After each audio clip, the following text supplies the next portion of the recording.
And hello, everyone. It's Robin, Interjack with Z, and we're playing Sengoku 3, an SNK title from 2001, which kind of marks the 10th anniversary, or at least 9th anniversary, maybe, of the Sengoku beat-em-up franchise that they tried to establish. Tried. Arnie's here, and we've got video games. Let's go see if we can hit this opening while people file in. This is one I'm kind of excited about, but it's also a longer one. So this is going to eat into our time a little bit. That's okay.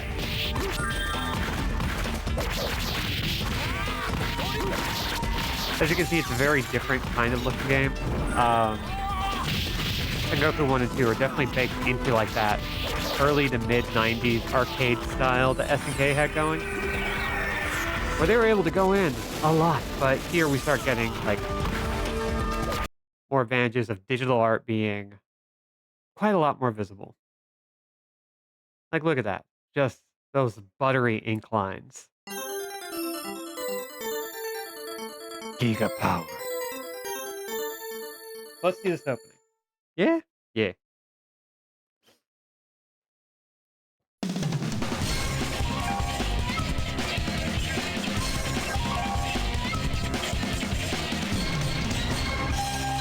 Characters who'd be right at home in a samurai showdown.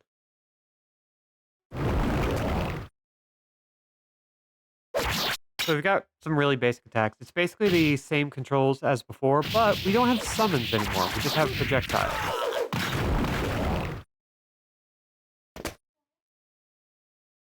We do, however, finally have a dash. Thank God. Throws are a little nicer this time around. Thank you very much, sir. You're very welcome. It is a dirty savannah fog. A dirty savannah fog. Thank you very much. You're very welcome. Now we do have special attacks this time, which is pretty neat. It kind of takes the place of orbs, which I'm really happy about. Orbs are cool. I don't really care about them. But we have all sorts of attacks, including projectile, and let's go ahead and jump right on in. I love the artwork for this. These character designs are great, but of course, we're going girl mode, right? Absolutely.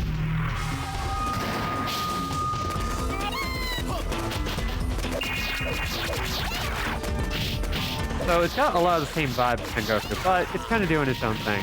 Hi, Rose. Just like me. It's not quite lavender, but you know what? We'll make it work. How the heck are you, Rose? Hopefully you're doing okay. I've been noticing what are they called? Shindan makers? Avatar makers? It's looking really good. Dial-up tones. Oh. Relatable.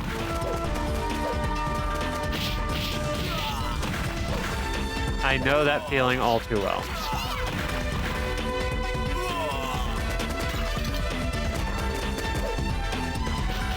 So this beat 'em up's a little bit interesting compared to the first couple of games because it's actually a little bit more stiff, less flexible. You don't really have turnaround moves. You can't change the direction of your attack mid-combo the way you can in most other beat 'em ups.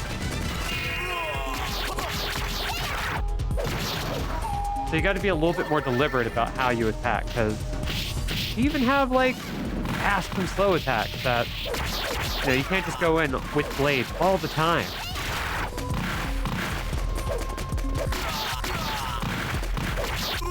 Because enemies will take advantage, make use of that opening, and knock you to the floor.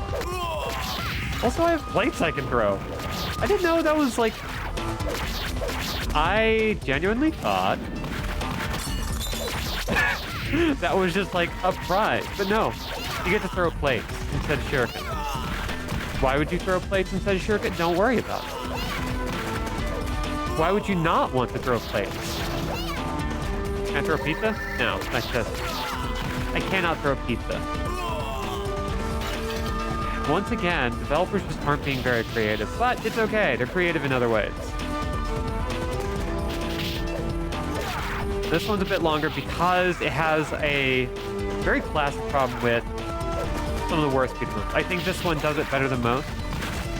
It has this problem of like pacing, where it just kind of runs a little long in the tooth. Granted, the last time I played this was 10 years ago, so I might be mistaken on that. Kind of hope I am, because I really like Sengoku 3. A lot of fun. There we go. Yeah. Let me free. Oh.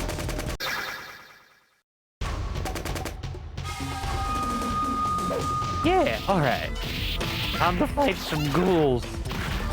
Sengoku. Oh, that was terrible. What am I doing as a professional here? I gotta raise my stand. I gotta get better jokes. I will never do better jokes. That is a guarantee, a promise, and a threat. Ooh. Hell yeah. More shurikens.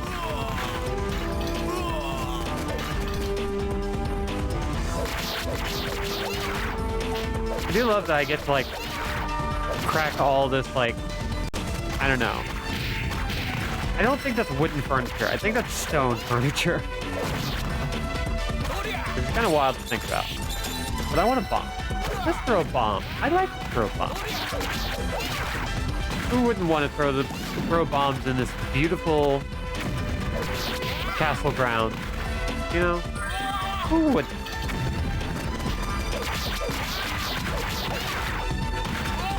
Going out. It's a nice little castle. Bomb. An upgrade from plate. It is an upgrade.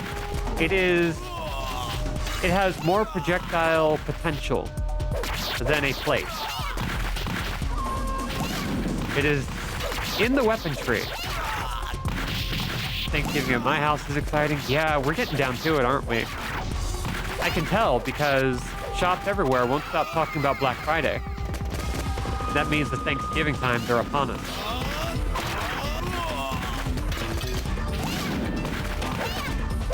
We're almost at the point where they're already shuffling the Christmas gear out of stores to make room for all the Valentine's gear.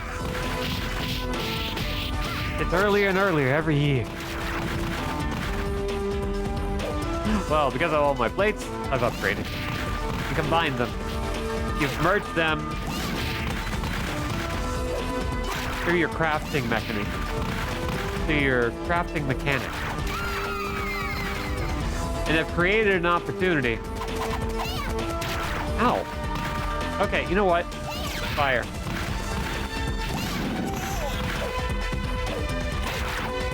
There we go. Use your crafting mechanic to upgrade your projectiles, and now you're good at Thanksgiving. So now you serve turkey entirely on bombs.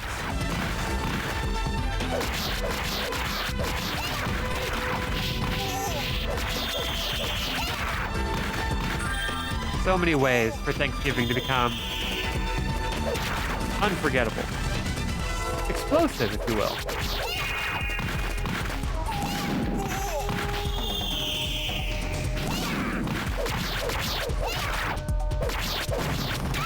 Ow. Okay, that's just rude. Hello, AJ. How the heck are you? Welcome to Sengoku 3. We're fighting Mustardman.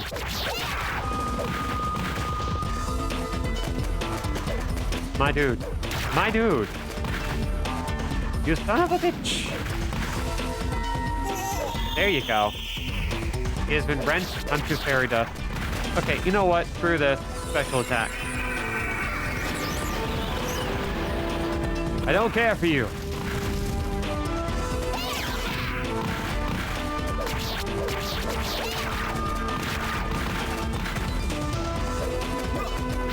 good. About recovered from the flu shot COVID booster 1-2 punch from yesterday. Yeah, you had pretty light symptoms from what you mentioned the other day. And now you're almost done. Hell yeah. You got vaccinated. Just like I'm always saying.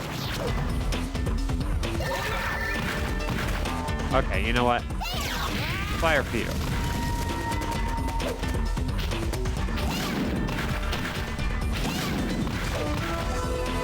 I probably should get the new booster because I've been caught up, but for the most part, I updated early this year, but that was before some of the new vaccines came out. I hear the girl one's pretty good.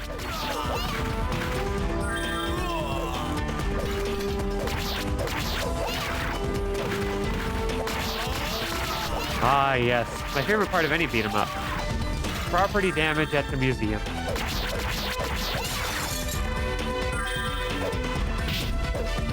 Ow!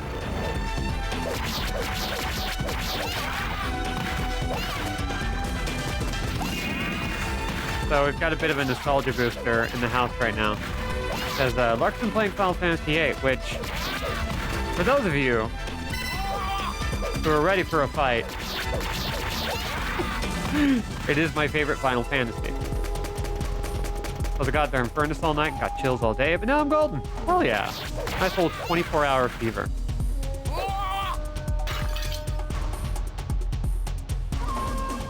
I love these, like, weird, digitized assets. I think that's a look that should come back. I think we should digitize more things.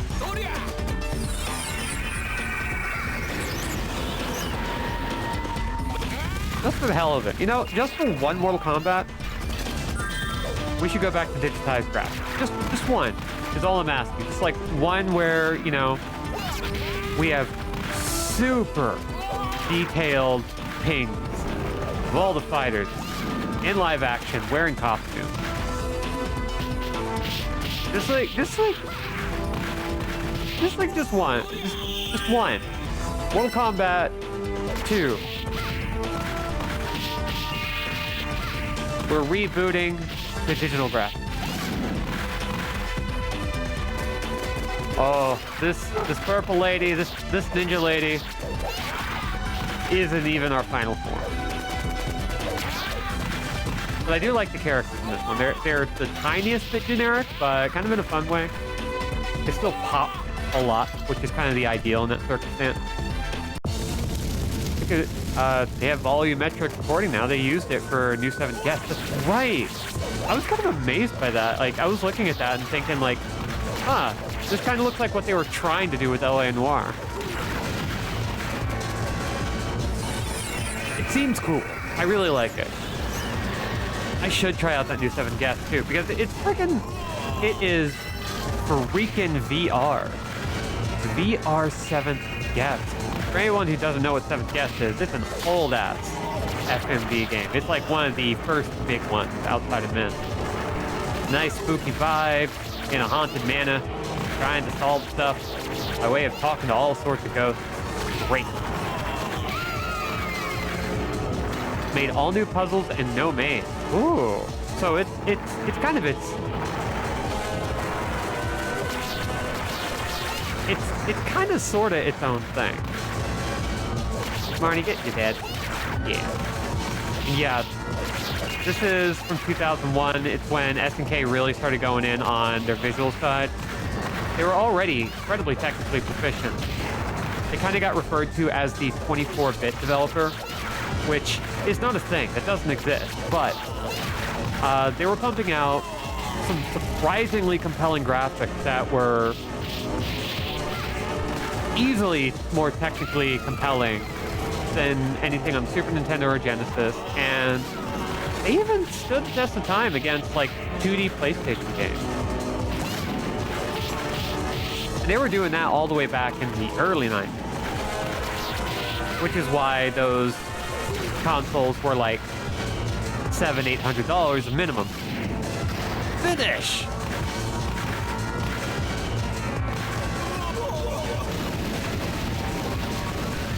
So they had like a big market lead in terms of time to make their stuff look good, time to study the hardware and make bigger and badder and prettier stuff. Anyway, as true ninjas, it's time to go to Italy.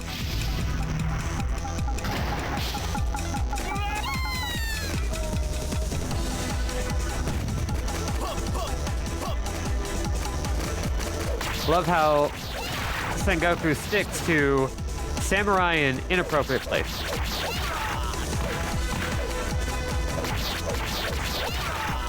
It's great. I love it. Yeah. Yeah, man. I never played the original extensively. Like, did not get deep enough into it to say I played 7th Guest, right? Or it's like, I played a lot of things. But I couldn't tell you anything about them because I didn't really, like, sit down and get into them. Gave them just enough of a try to decide whether or not I was able to invest at that moment. And that was not one of the games where I felt like I could invest. Very interested. Did not have the brain for it. That's what streamer left it for, huh? Marnie. Marnie has this wonderful new habit that she's been picking up, that she's had for a while. She loves TV. Sometimes she doesn't care. Right now, she is currently attacking my preview monitor because she sees everything happening on the screen and she's like, I need to kill it. Please let me kill it. Please, must let me murder. Let me murder the Sengoku ghoul.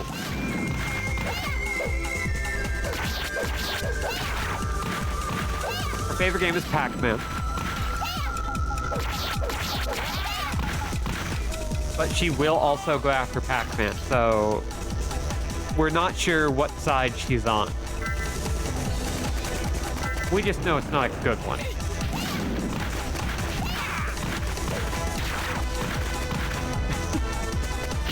And she's still going. Damn, girl. She's helping so much. It hurts me to admit how much she is totally helping here.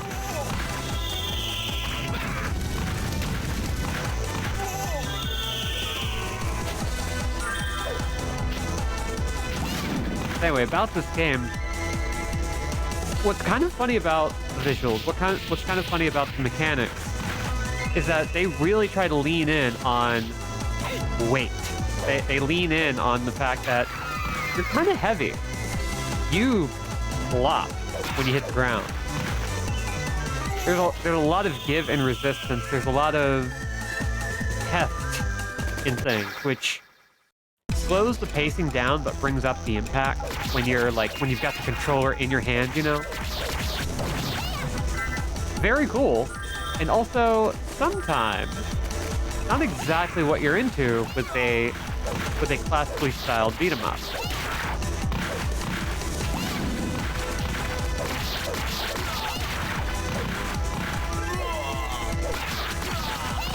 Unfortunately, that's exactly my jam.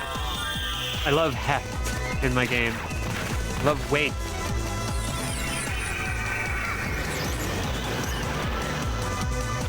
I love it when it feels like you have to like drive up a hill in a car, and you have to make effort noises yourself, even though it's the car that's struggling, because you just feel the action.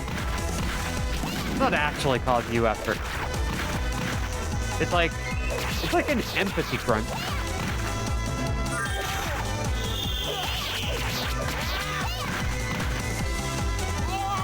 Which I feel like is also a very, like, dad maneuver.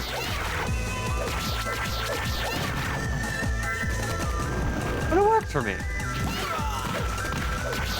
Okay, Marnie has officially given up the ghost. Thank you, Marnie, for your service. You know what? They really want me using my powers.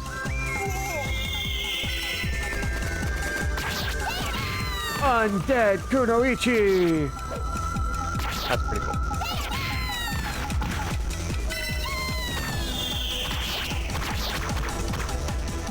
Oh, we get kunai instead of shuriken. That's kind of neat. And we get them because we are fighting the characters with the kunai.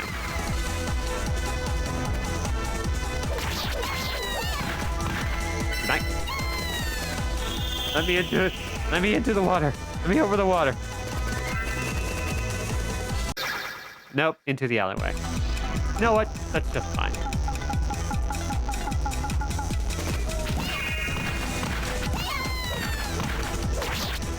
There we go. Yeah.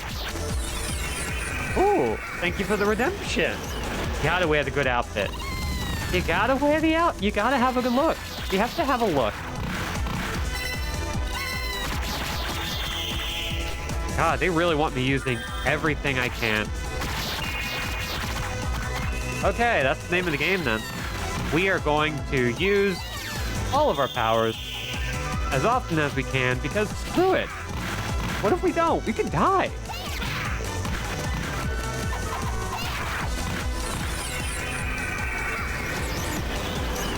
Oh.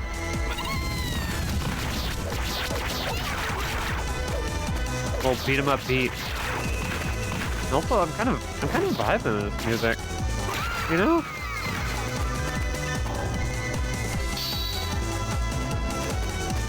Also, I've been having more and more fun messing with dip switches. So we're on free play right now. We can plug in a coin, but don't gotta.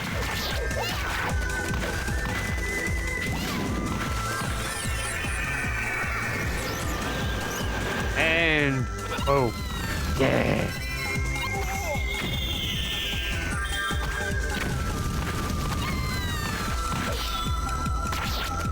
I love that little clash between weapons where you get that little kickback.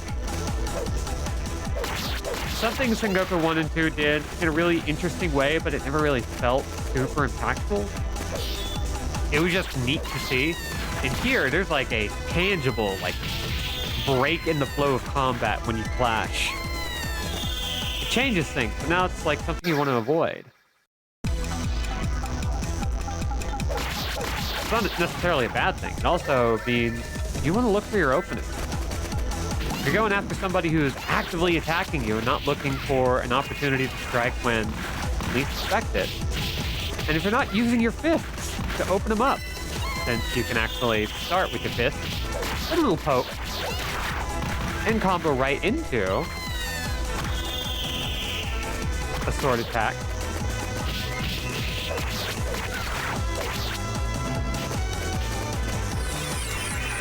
It's a neat little bit of strategy that I wouldn't expect from a beat 'em up.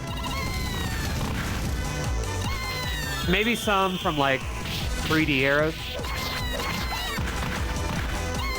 But considering we have just 2 attack buttons and it's not really clear at first glance why they would separate 2 that were the same intensity. What ho! It's been a while. Sister, along with Byakuya, how long have I waited for this moment? You're a lucky person to embark on your journey to Hades with my special dance. Rumored to be the best in the land. Now here you shall die. Oh no, now we gotta fight this lady.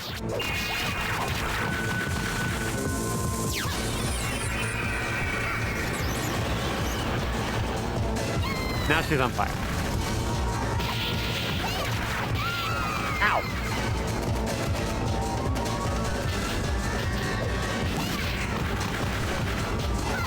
Let's see. I think we should be okay, just like getting our jabs in. There's a health bar at the bottom. Very informal, just like very programmer art. Very simple, very basic, doesn't need to be anything more than it is. Then we're going to do that. And combo our special ability straight in. Oh, and she's going to kill us. You know what, ma'am? That's fine. Oh! Okay, that's really satisfying. That little hang in the animation, the slowdown, just as you land that final attack. So good. Really makes the end of that fight just feel like, oh no, you're done. You're done.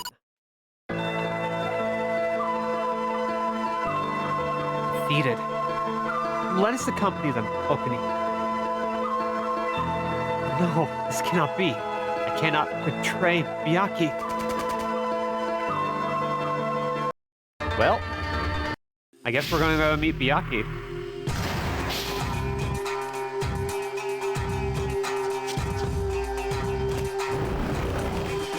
Okay, backgrounds like this really make me think of Sega Genesis Shinobi games. Some of the first games I had that were like decidedly mine would be on the Sega Genesis, the second console I had access to. And the first one that was like distinctly mine. I wasn't the only one who played it, but there was kind of an unspoken thing that it was my console that was shared across the house, as opposed to the Nintendo, which was kind of the family video game console. And I had like some nice games right at the jump. Like I had the Genesis Aladdin game, which is the superior Aladdin game. Not that I would die on that hill. I had a Ren and Stimpy game. I had Sonic 2 and 1. Weirdly, Sonic and Knuckles, but never Sonic 3. Rented the hell out of it, but never actually owned it. And at some point, I also owned some weird Sega games, like Revenge of Shinobi. Which is, if you've ever played it, pretty freaking hard. Why was I in contact with Revenge of Shinobi? It wasn't my dad's game. It was mine. I just had to have a game with a ninja in it, and it was probably the best ninja game on the market at the time. And I actually got pretty good at it. And I had one of those original carts that still had Batman and Spider-Man in it. But there's this one area, the reason why I bring this up, that's basically Chinatown. But instead of what you would imagine from Chinatown, it was a whole bunch of skyscrapers. You gotta have a ninja. But it was skyscrapers and like big city environments and like a whole bunch of like Chinese martial artists, as opposed to like, you know, as opposed to other ninja or samurai or anything. Or in many cases, military people, because I also did that in Shinobi.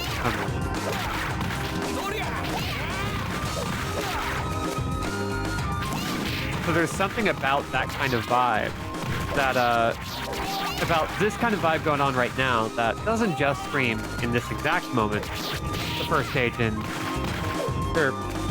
Big Apple 3 a.m. and Turtles in Time. It also makes me think, being a little kid, playing my first Shinobi game and playing my first, like, truly challenging game. And not even realizing that it was a hard one. Kind of lucked out with the games I, like, got, and stuff that looked really cool. They were mostly really good. Like, I had Ranger X. The game ripped. And I was just like, yeah, I want a game called Ranger X. This is nothing like Power Rangers. What do you mean? Oh, wait. I get to turn into a bike and a gigantic supply plane. And I get to shoot Metroids all the time. Best game ever.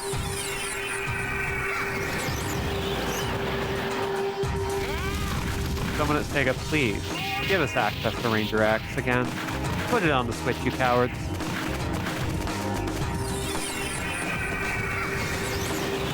It's Soapbox Night at Robin and Interjack Red the Seas channel on twitch.tv/Interjack.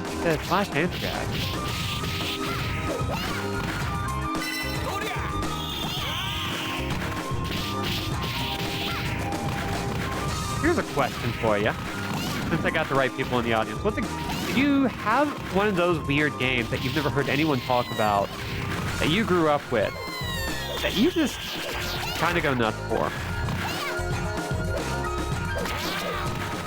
Because, like, Ranger X is mine. I don't know anyone who knows what Ranger X is.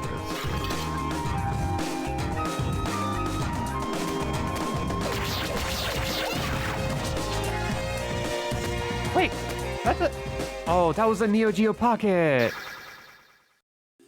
which I had one of, or a Neo Geo Pocket Color. Panic. Ooh, which one is that? I think I know which game you're talking about.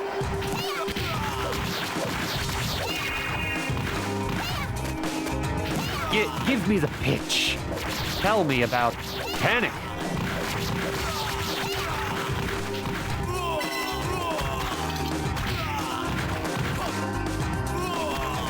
It was an adventure game? Well, I got a couple of adventure games in mind I would love to talk about. You press buttons and things would happen. There was a funny little guy on the screen. And sometimes goes to a new screen. So sort of like... more like an activity book. A very reactionary game where you just kind of had fun interacting with things.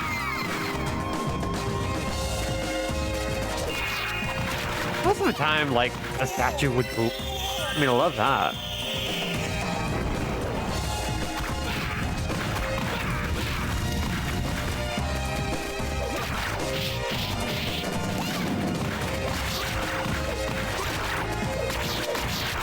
Let's see.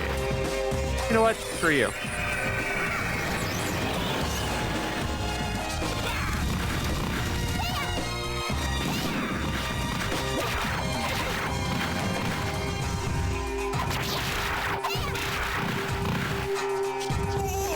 Ooh. Yes, I would love to go look. I love HG 101. Hardcore Gaming 101 is how I discovered like a lot of weird games that I never knew about.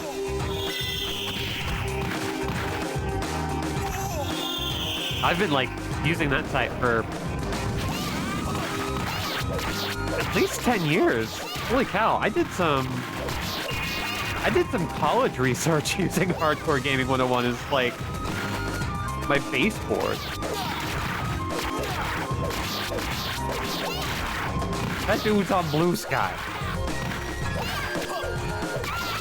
Ow.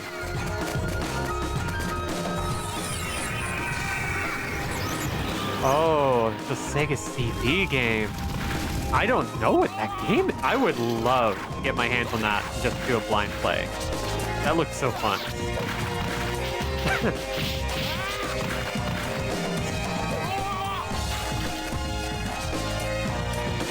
Shit like Arcalad, Twilight of the Spirits, and Lunar Legend. Ooh, hey, you came to the right place. Guess what? I'm somebody who really liked Arcalad 1. Arcalad 2, I have a hard time getting into. It's very good, but let's just say if people start requesting Arcalad, I can make that happen. But Twilight of the Spirits is technically Arcalad 3, right? I've heard very interesting things about that one.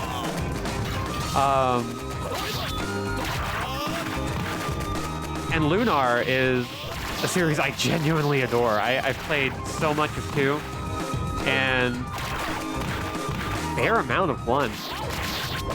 But they were never games I had like long-term access to.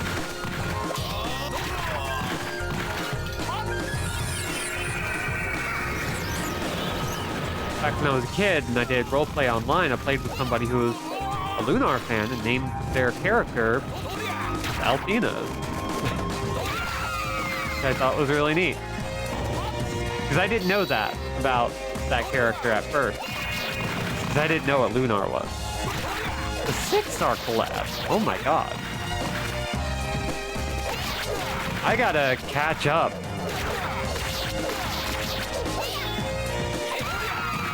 Arcalad has been kind of a tactical RPG series when it first started on the PlayStation. Maybe it started elsewhere, but the PlayStation is where I primarily know it. It was one of the premier titles from Working Designs when they were pushing stuff into the West, along with like Shroudlands of Generations and a few other and also Lunar. They were responsible for a lot of like JRPGs coming over that probably wouldn't have come over, including some special editions, including like what was it? I think the second Lunar had a little punch doll, a little punchy puppet you could get as as like a collector's edition bonus. They went all in.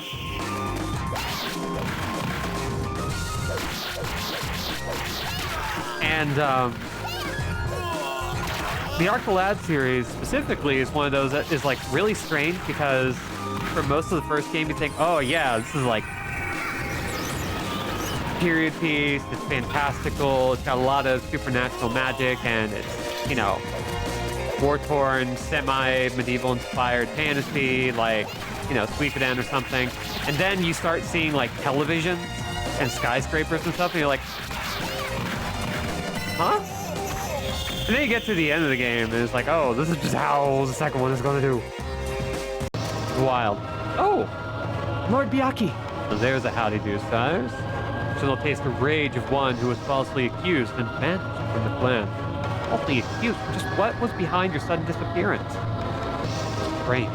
No one believed me, save Mistress Okuni. Enough idle words, sires. It's time for action. That was neat that they had more of a Valkyria Chronicles thing with the movement where it wasn't grid-based. Ooh. Yeah, I love styles like that. Really into that. You know what?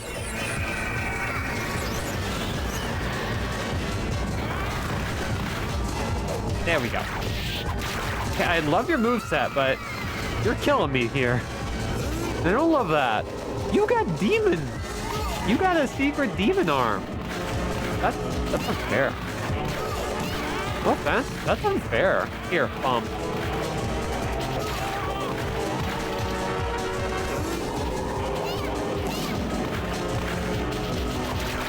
Ow.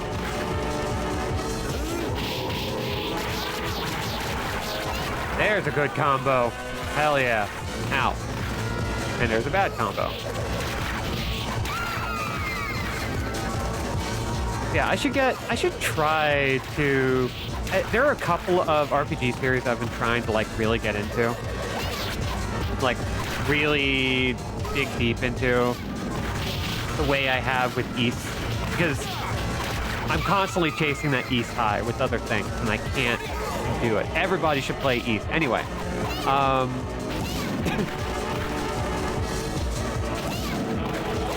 I've been wanting to do that with Arc the Lad and Suikoden and Lunar specifically. Like those three, I want to sit and like get good at them. I want to play them. I want to get involved.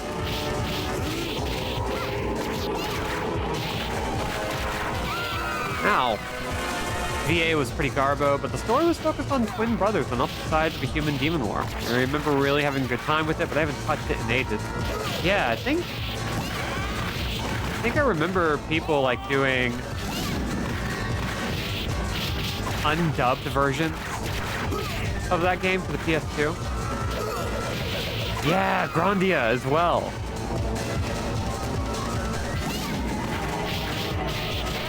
Which somewhat recently, like within the past 2 years, has gotten an HD collection re-release of the first 2 games.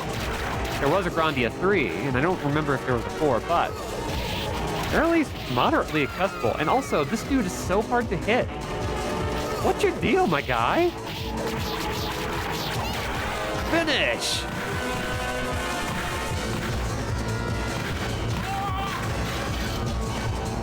Aw.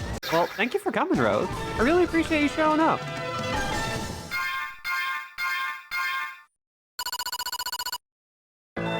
All right. Quickly, finish me off. Do you not share a similar duty? I beg of you, fight with me. What now? You'll regret your foolish mercy. Chili crisp.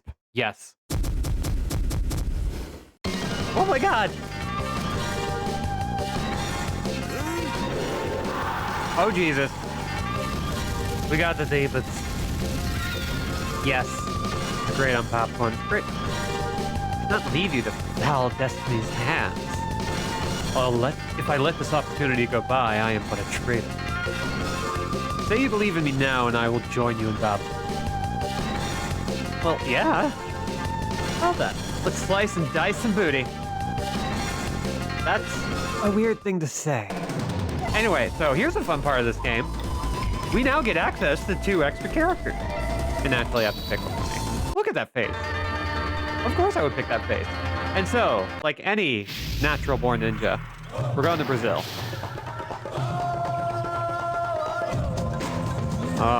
Man, now I really want some popcorn. With some chili crisp. I haven't had popcorn in a hot minute.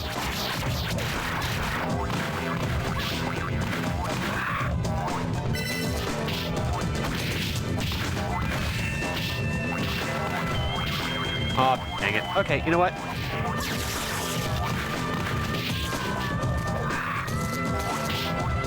No, come on. Be dead. You're great little guys, but you're killing me. Even the character select screen in the continue section of the screen is like just shoving things over. AJ, I want a popcorn problem. I want what you have. Why does she jiggle so... I mean, I know why she jiggles so much. That's not even a question. Sitting here like... I'm the Sengoku. I'm torn between 2 worlds.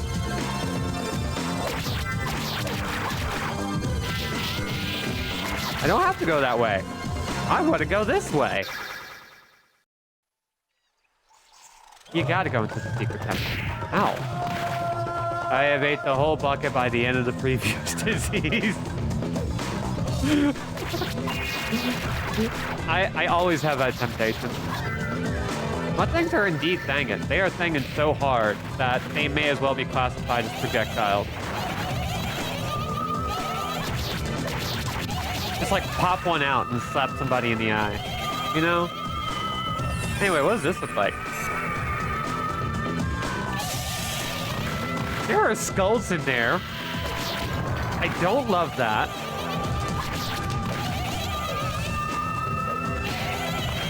I do not. I do not. I do not. Please, no skulls. Okay, I really need to learn how to jump this. That's not the way.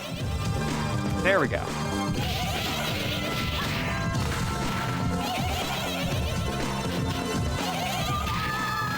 We just put too much love into our animations, you know?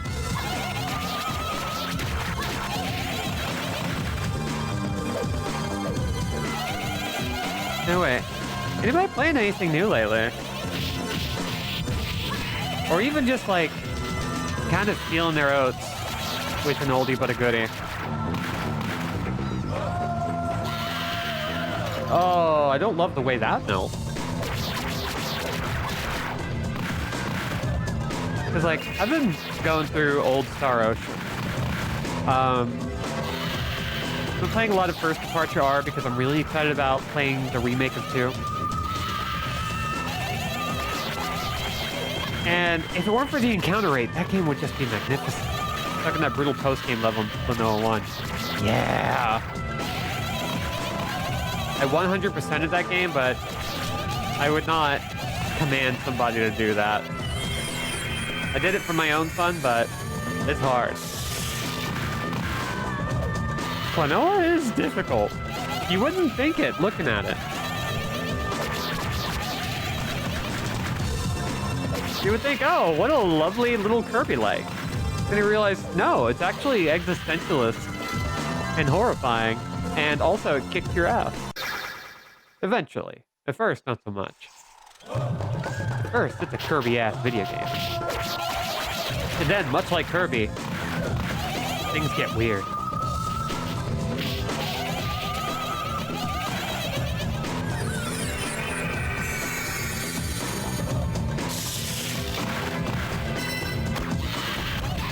Oh, dang it. Rude ass.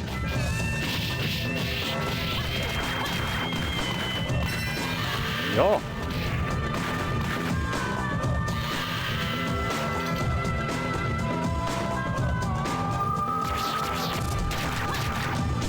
But I haven't beaten this Klonoa 2. I got stuck on an area in Klonoa 2, trying to 100%, and then I just sort of undercut myself in terms of like trying to like get back on it because I was like, I have to 100% it. And I got away from it for too long and then never did. You won't be doing up to 100%. And then they really throw you through it. They're very much like... I had this conversation the other day about like games that are really for people who love level design, specifically to see how twisted and wild developers can get with it. Which is why, like, in the context that I was talking about it in, it was the new Super Mario Brothers games, which are visually not appealing. Well, apart from like a base level, they're not very appealing games. But what they are is kind of a level design paradise. There are a ton of levels, there are a lot of weird gimmicks, and a lot of cool ideas, especially as you get into like new Super Luigi U. And they're kind of just there to be like, oh yeah, we're gonna party. We're gonna twist your brain a little bit. We're gonna make you work for this. And you're either going to love us or you're going to hate us.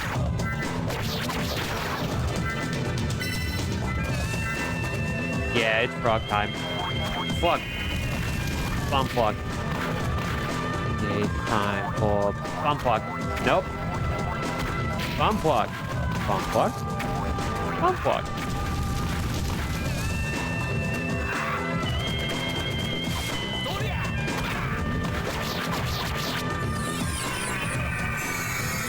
Something about a cute platformer where they just hate you. Nothing greater. Hey, Mom, good to see ya.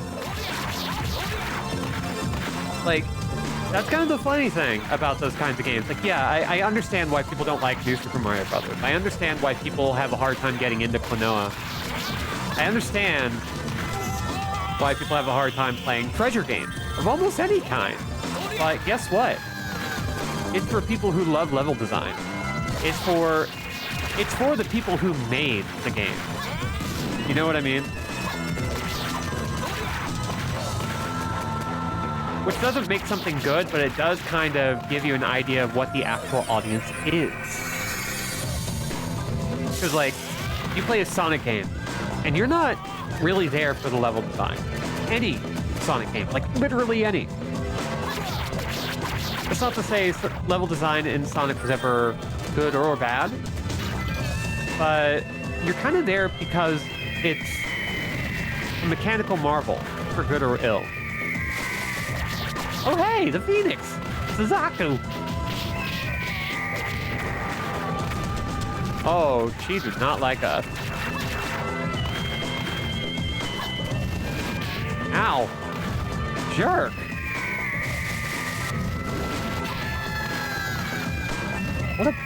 What an asshole.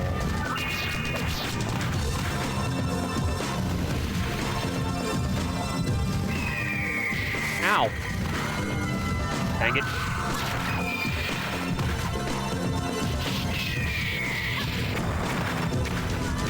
Oh, I think I might actually have to concentrate on this. How the heck are you, my good mother?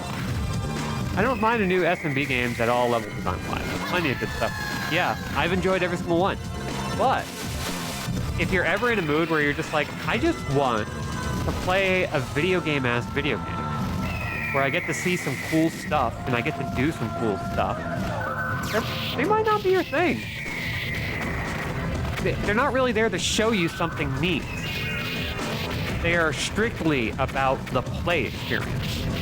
And they don't factor a lot else into it. So they are not what I reach for unless I want to sit there and go, I want to know what makes a good platformer. I want to know how to make a platformer that feels good to play. I want to know how to design a level for a platformer. You can just like break that down the way somebody could break down a really good animated show or movie and break it down by like each shot, you know? It's kind of the same idea. You could snapshot a video game that way. You would wind up with some really interesting discussion about design theory.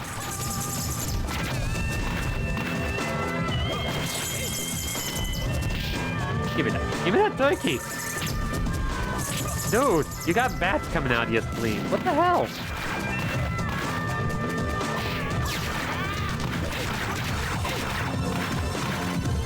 Yeah, it's one of those things where it's like, I've never really minded the criticism against FMV. But like, you look at stuff like Klonoa, especially those really late game things, like, yeah, they're all about being difficult. They're all about like wringing every little bit out of you so that you couldn't do a rental. You had to buy it if you wanted to beat the whole thing. If you wanted 100% it, you had to dedicate time. But also, the amount of skill you have to do to have in order to make an experience that tight is incredible. Oh, I love this guy. His head is just a square.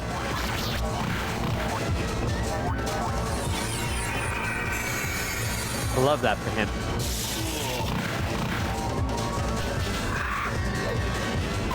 Dude, get out of here. Okay, I don't love that you can just do that. That's not great for me and my needs. So I know, I think about those latter Klonoa levels. I think about like the way Klonoa levels are designed in general.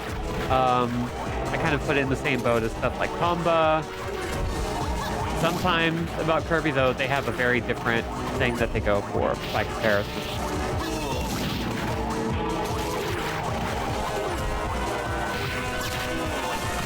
Where they're there to give you a gameplay experience very curated. You have to kind of piece together how you're supposed to work your way through something as cleanly and efficiently as possible, especially during those later Klonoa levels. And it's always impressive when somebody's able to pull something like that off. But also, sometimes you just want to play a video game. You just want to do cool stuff and be considered cool looking.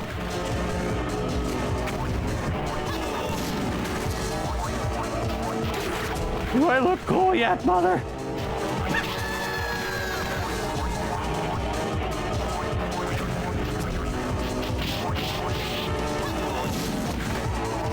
I do love that all these frogs are just making boingy sounds. Tumble games are great, and they're weird. They're like, how to put them? They're platformer adventure games, and they've really put some strange emphasis on adventure. Adventure to the point of practically being RPGs in terms of how many freaking quests you get. And how much lateral thinking you have to have.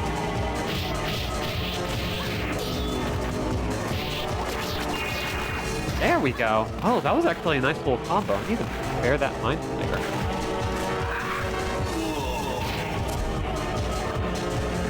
Whoa, that dude got sucked into his own box.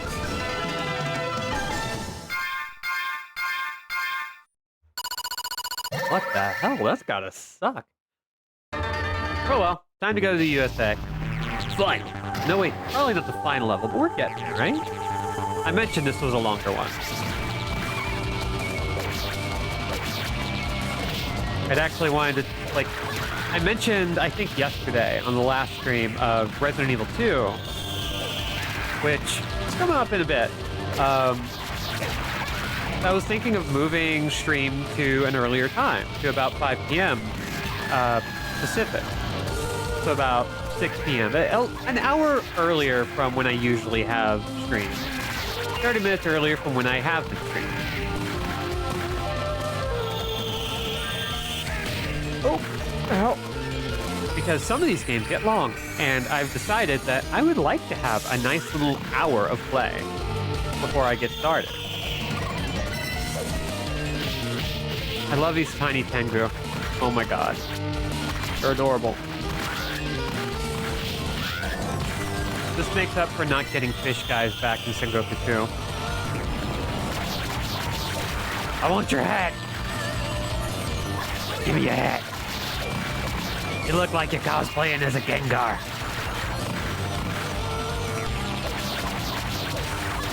Give me that hat. No, I want the hat.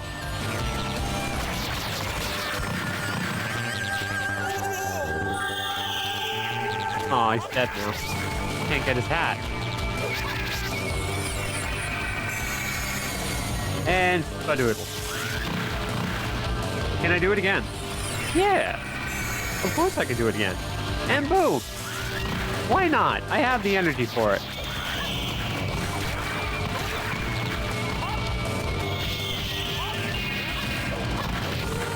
Ow.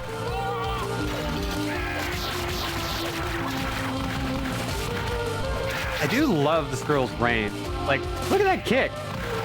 She just really sticks her leggy out there.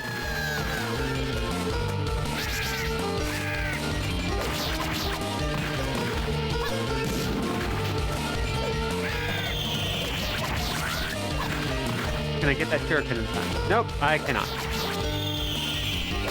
Oh, but I can whack the crap out of this. Maybe we'll get something. Late.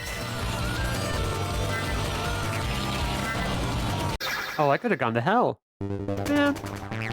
I want to go to hell. What? I couldn't hit him early? Dude. Okay, screw you then. I got my own projectile.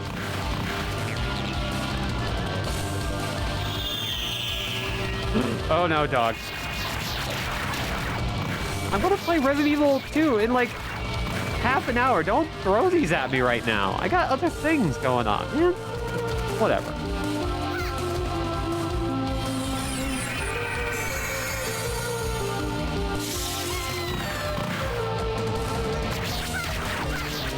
I love this ghosty guy. That's a good boy.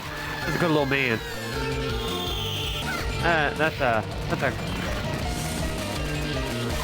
delightful little guy. I want to be his friend.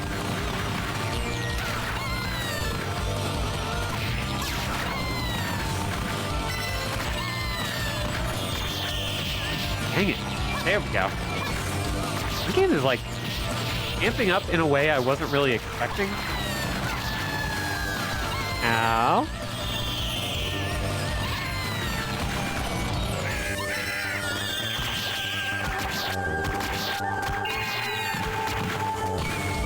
There you go.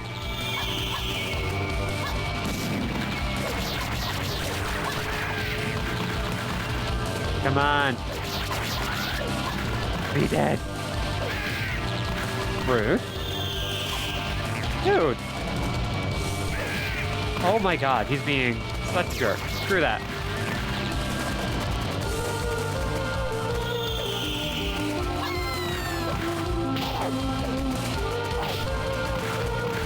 Come on.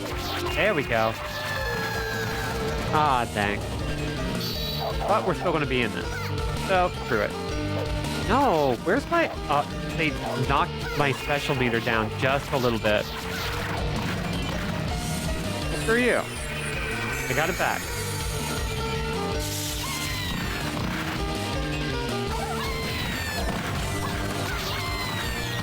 Come on. There we go. Dang it. Yeah, I'm looking at the clock, and I am definitely going to start winding stuff back. Eventually. Not right away. But I think it would be a good idea. For the kinds of games I want to play, and I think I might even celebrate by doing something that isn't an arcade game. I talked about it before, but like playing Stardew Valley or Animal Crossing beforehand. Some kind of farming game. Some kind of very chill, relaxing thing where we can just vibe for a while.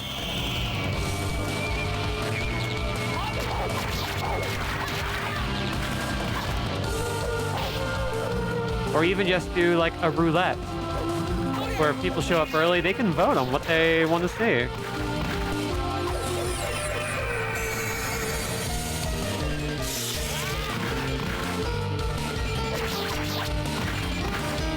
I know I still enjoy streaming, just for the fact I keep trying to come up with new ideas that might be fun for me. Good little entertaining thing. No! No! It's in the edge of your pocket! Hit me. Assholes. I wanted that. Oh, what are they gonna do? Oh! He's big and fancy. Okay. This is a baddie. This is a... not quite a big baddie, but he's a baddie. Find the baddie with the baddie.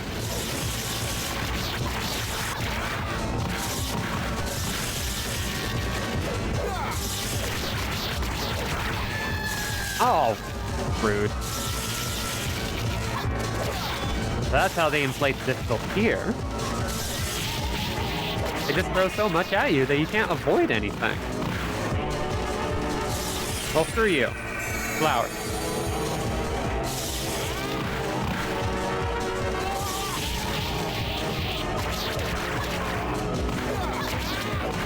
Oh, hell yeah. Yes.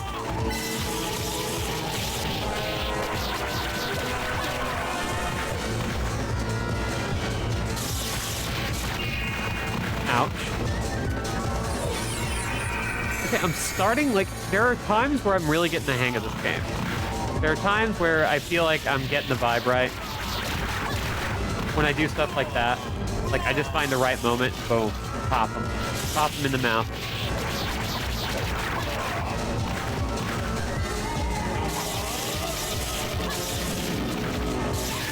Oh! And then I do that. This is great. This is fantastic. Ow. Ow. Finish! Wow, that really put a highlight in how much jiggle there is. I think we got one more stage left, maybe.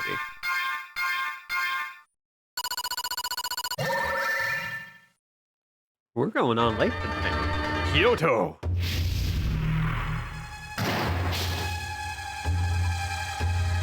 This game feels long. Oh, but I love this digitized alleyway. This is a digitized small neighborhood street.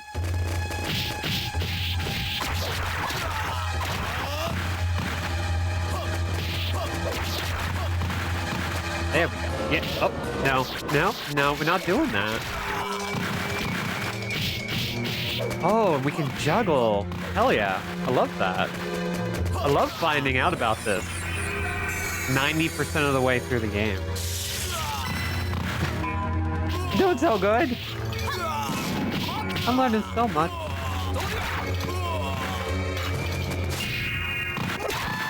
Ow.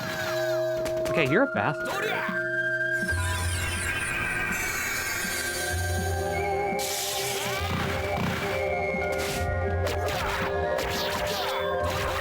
Oh, they do not like my weapon moves now.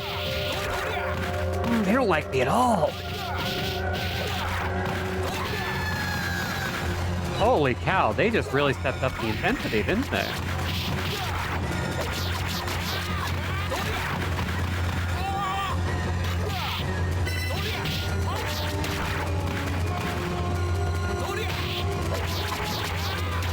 Ow. Well, don't worry about it. There we go.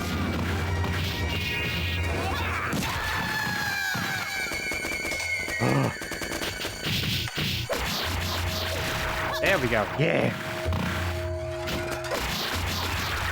Aw.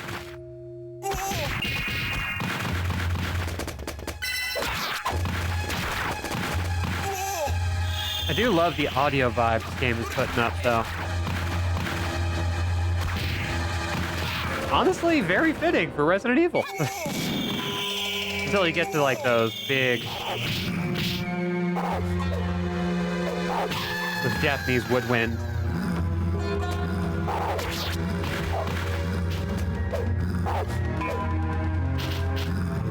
I just want to play Onimusha now.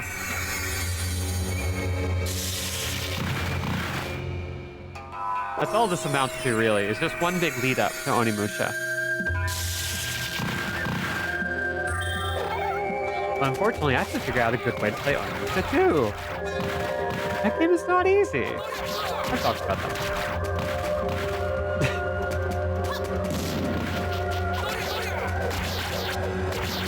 Come on. We don't need to do this. We don't need to... You don't need to be here. You can just take me to Yelita. Just take me to the big mate. Whoever that is.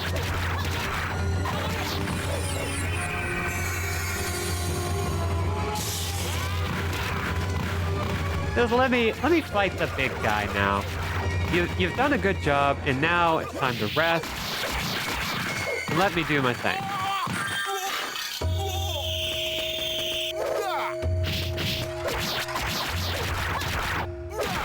Ow. Okay. Set up. How are you gonna do this? Yeah. Oh. Wow, you just jumped right over everything. You know what? I respect the initiative.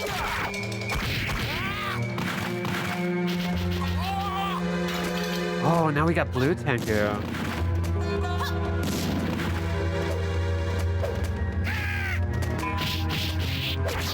Come on.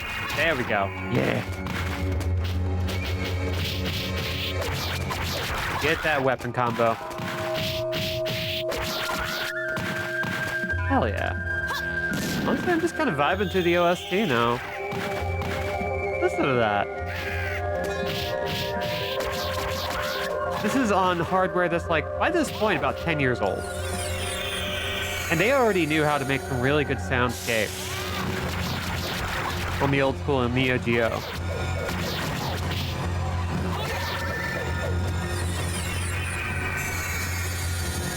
Boop. Hell yeah. My dude, could you come over here? Could you? Yeah. You could just give me your hat, because it's dope and I want it.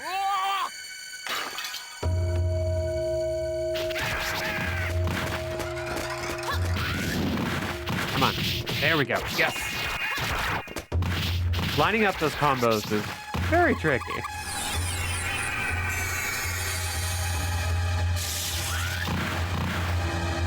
Let's see. Come on.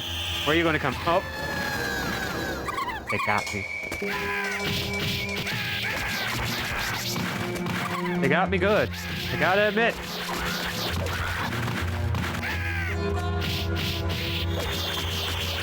Yes.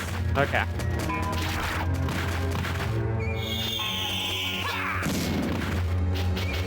Get over here. Oh, dang. That rush kills me every time.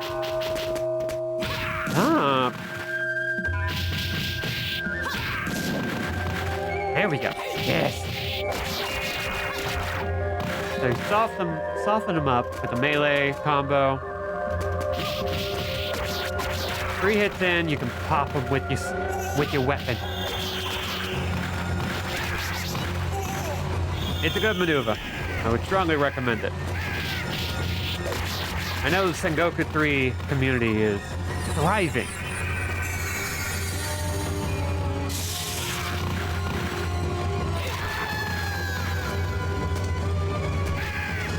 I feel sad for saying that. There are so many old SNK games. Yeah, 2001. Good year. Well, except for that one thing. 2001 was a pretty good year for games. But, not so much for world events.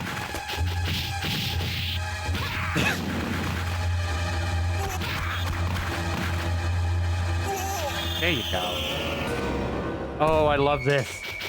Oh, whoa! That's some good demon wall stuff.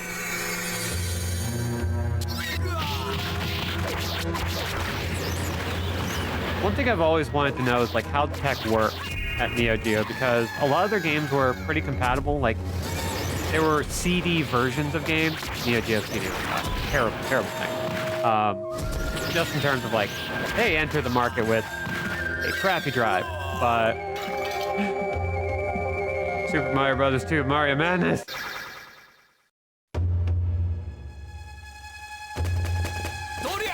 Oh my god, we're still going with regulars. I'm gonna have to get better at this very quickly. I'm gonna have to do more damage in order to keep the pace.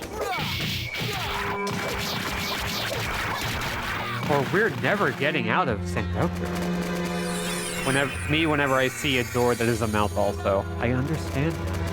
I did not understand, and then I understood. Thank you for clarifying. I too wish to enter the large mouth. Not out of a bored thing, just depression. And also to go back to the Super Mario Brothers 2 time, where it was enough to just be in a weird environment where throwing potions you pulled out of the ground could open doors for you and reveal a hateful mask that would chase you throughout an entire level, and that was good enough design for everyone. And no one complained, except for all the people who complained, like me. I was complaining constantly with that game.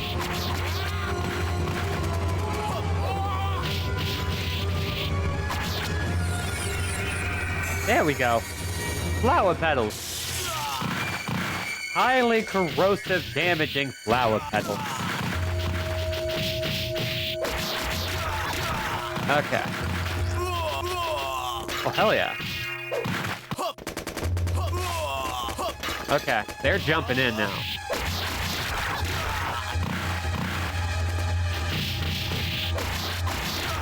I'm getting it. I'm getting it.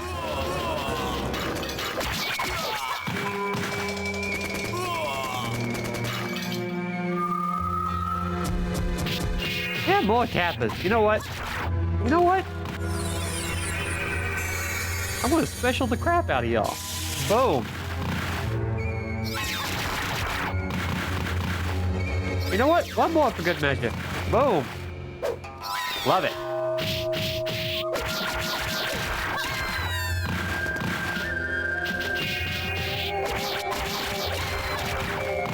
Yeah, that's the way. That's how you do it. We're making it happen now. We're gonna shift them over. Oh. Well, they can also jump, so that makes things harder for me, personally. Boom. Hopefully everybody's still doing good tonight.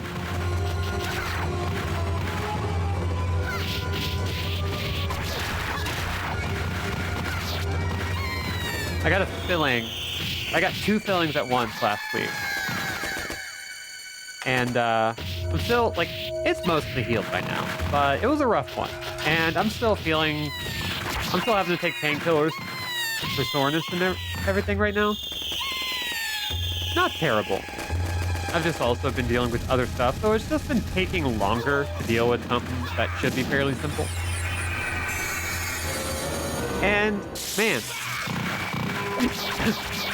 it's one of those things where you're like, man, going to the dentist sucks. Always go to the dentist. You gotta swallow the bitter pill. You may not like the bitter, but you'll appreciate the pill. But it does kind of wear me out. I think that's the thing that a lot of people struggle with when it comes to this sort of thing, is like the recovery. The actual desire to rest. I've yet to meet somebody who's like, oh yeah, I'm sick. That means I don't have to do shit. I know plenty of people who are like, you know what? I'm sick. I'm not going to deal with this. I'm going to let myself have this. But nobody who's just like, looks at being sick as like, oh, thank God. Expectations, God.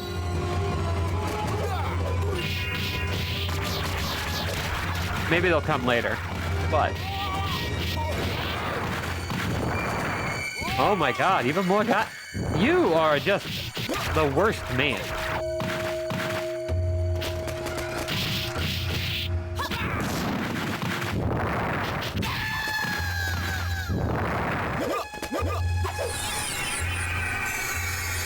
Come on. Boom. Get out of here. I don't want you here. I ain't got no time for you. Okay, that guy is dead now. And we've still got guys! Oh my god. I was afraid that that was the final boss for this area and we'd have like stage 7. I was about to just throw the controller. I am running a show here. You are longer than Dungeons and Dragons Shadow over Mystara. And that's saying something. That is a long arcade game. Imagine being at the arcade for an hour and a half, just working on one game all the way through. Look how much we've done. And we are still going.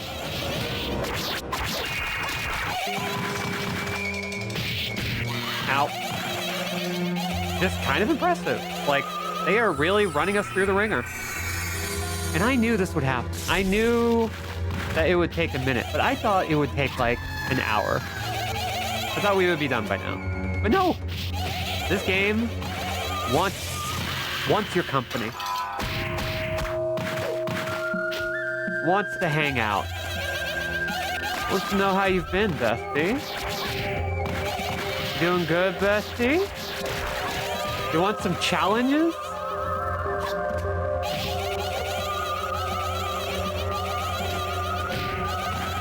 Take-Two recently put out a statement that they really think games should be charged based on how many hours they take to complete. And I personally hate that assessment because then, of course, that would benefit them. Red Dead Redemption 2, Grand Theft Auto 5, they take forever and therefore they should be able to charge $100. I'm just sitting here like, just because it takes hours to complete, wouldn't that just incentivize designers to figure out how to lengthen their game? Like this? I've already discussed the pacing problems with this game. They throw a lot at you, and the enemies are not quick to defeat.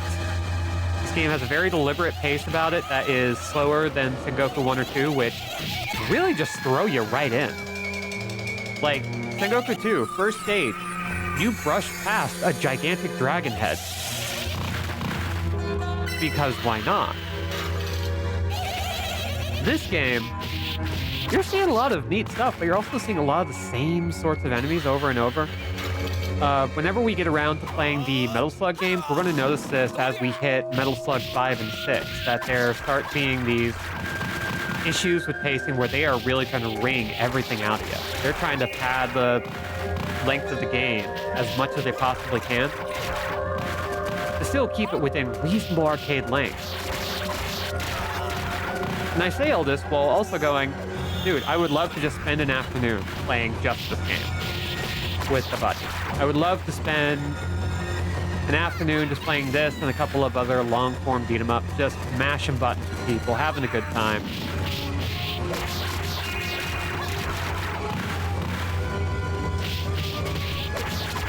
Because I love the way this game looks, I love the way this game sounds, it's a vibe, it's dope, sick, excellent. But pacing really kills things. Games aren't really special in having any sort of like issues with pacing. In fact, I think if anything, games have the wonderful benefit of having the most flexible pacing of any medium. You can get away with a lot. You can design a game to feel very slow moving and have it work.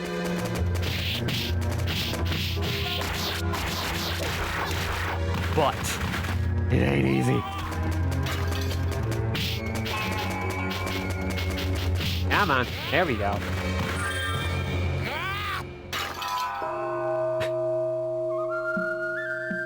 Okay, are we there? Are we here? Are we doing it? Still not too late. The evil deity has not yet revived completely. And we must not miss this golden opportunity. Shenmue, baby! Oh yeah. the king of slow pace. My resurrection is ineluctable. What? Ineluctable? What? Could you? I don't know that word. I have a lot of thoughts about Shenmue in terms of its pacing, because there were a lot of people who complained about that one when it first came out, and they're all wrong, all incredibly wrong, all just factually incorrect. Because Shenmue is one of the earliest games I know of in the 3D space where it wouldn't work if it were fast. In fact, it would be not an interesting game at all. It would suck. It might have a good fighting system. It might have some decent plot points, but it would be a terrible, terrible game.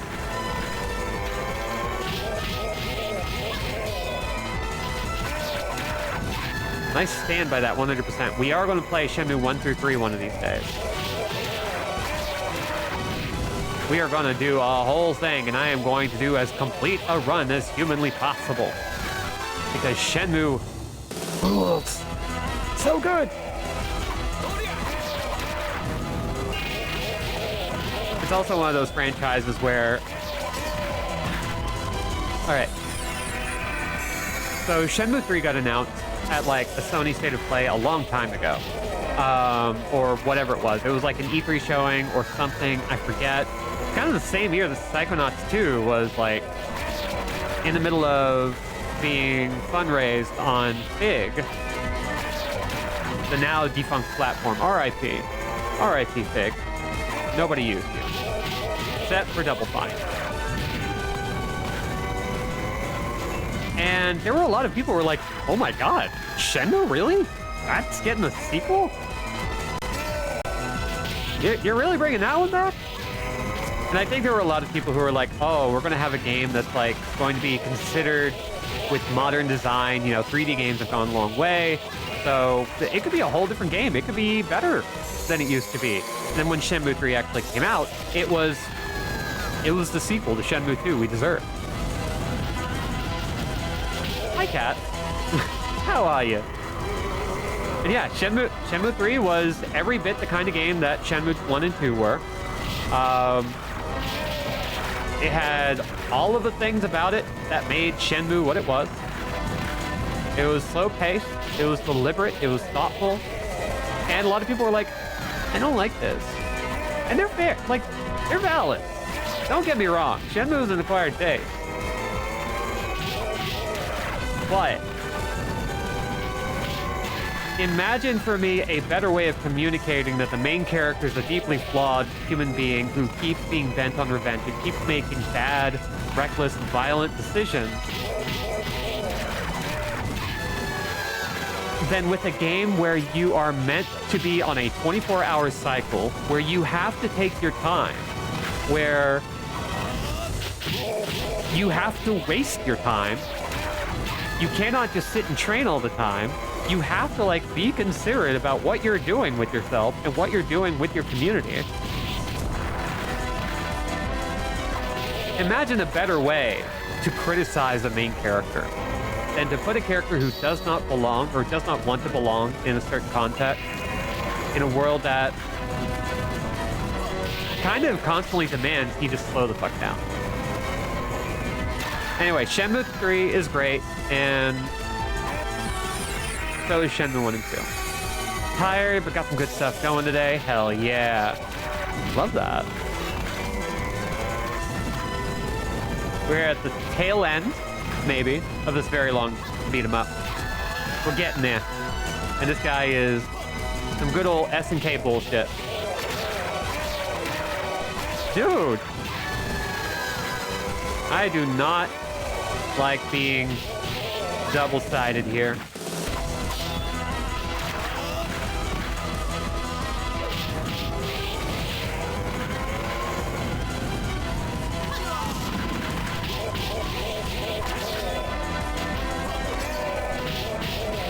There we go. Did we do it? Is that the end? Stage clear bonus. Okay, let's see what we got. Oh, the vendetta entrusted to me will not be buried in the earth's bowels a second time. Vendetta's guide people to misery. Now return to the darkness. Boom. I will arise again whenever and wherever one has need for my power. And then Sengoku 4 never happened. The job is done. Cannot escape the gravity of the sage. But before the evil one awakens again, other ninjas will be raised to follow in our footsteps, and the timeless warriors too will serve new masters. And us. Ooh, well then, I know not when, but I swear this. We'll meet again. And they never met again. Maintenance found another leak while fixing the bathroom today, and apparently they were shocked to hear we've been reporting the problem for as long as we have. Right now I'm falling back on the karma of, gee, almost like you should have listened to us first dozen or so times. Yeah, so here's the thing. Here's the thing about renting, and I'm going to let y'all in on a secret. I have a secret. It might not necessarily help you. It might even frustrate you more. But here's the fun thing. Most apartments are controlled by management companies who operate as a middleman between the owner and the tenant. And management are usually not in control of things. And in order to get anything done, sometimes you have to call in, like, inspectors in order to force changes to happen. You will get people, even in management, but especially maintenance, thanking you when you go out of your way and just being an asshole, because they want, like, there are a lot of them that want to help. There are a lot that don't. But a lot of times, you're doing people a favor by being pushy. It'll be a fight. I wouldn't wish that fight on anyone. But it's true. Not blaming maintenance. It's the higher ups I'm side-eyeing for sure. Oh, yeah. There is some, like, there are managers who will sit there and just, like, lie to your face about everything you're dealing with because they're not allowed to kowtow to tenants. And they won't, they will toe the line because they value their jobs more than they value, anything below them. And it sucks. It's my polite reminder that they were obligated by law to get the stuff fixed, plus photos, plus requests for a written response to how things going. That's what you have to do. It sucks, and you shouldn't have to do it. But it is what you have to do. Just awful. Okay, so that was Sengoku 3. This one was a lot of fun. I really enjoy it. I think this is a lot of fun. But it's also, look at the clock. That took an hour and a half to get through. That is easily half an hour longer than almost any game we've played. Shadow of Mystara is a little over an hour, and that is the second closest. We're not going to be playing a game this long for a while, as our opening act. Oh boy. Anyway, Sengoku 3 is still a lot of fun. I would recommend giving it a spin. There are other routes that you can go on. There's 6 characters. They all do different things, but they all kind of fit the same vibe, so it's fun. Also, make apartment management's lives hell. I think that's the moral of the story here that we really need to get on. I think that's healthy. Yeah. So, for those of you live, I'll be back in just a couple minutes with Resident Evil 2 Remake, where I think we're going to be doing a finale. And for those of you catching the VODs, or just checking this out late, or just we're here for the arcade game and nothing else, thank you very much for coming. You can check out more at youtube.com/@Andrewjack, or just check out the VODs here on Twitch. Self-advocacy is OP, never nerf. Exactly. In fact, love it. But yeah, anyway, like I said, bye, everybody.